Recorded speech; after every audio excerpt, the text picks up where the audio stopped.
Hello दोस्तों, मैं आप लोग के बीच एक हवन का गाना लाई हूँ। बिंदु विश्वकर्मा चैनल है मेरा। बहुत अच्छा प्यारा प्यारा गाना सुनने को मिलेगा दोस्तों। लाइक सब्सक्राइब करें। कहाँ से आवे पाछो पंडित आवरो दस ब्राह्मण आवरो दस ब्राह्मण हो। बहिनी कहाँ से आवे भगवान जनक जग रूप जनक जग रूपाई हो।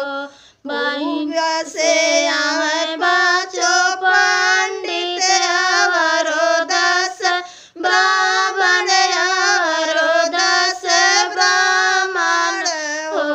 बहिनी ऊपरा से आवे भगवान जनक जग रूप जनक जग रूपाई हो।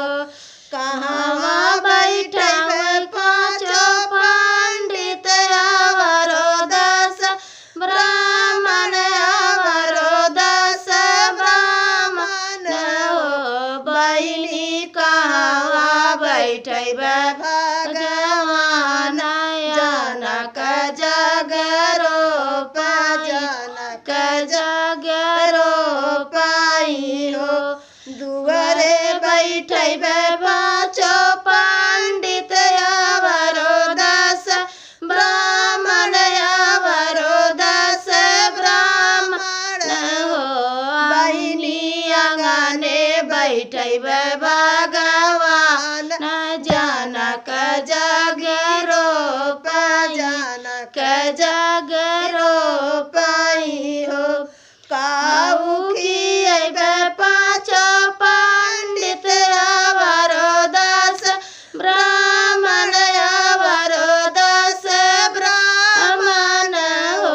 बहिनी काऊ खियैबे भगवान जनक जग रूप जनक जग रूपाई हो। लड्डुआ खियैबे पाछो पंडित आवरो दस ब्राह्मण आवरो दस ब्राह्मण हो। बहिनी होमिया खियैबे भगवान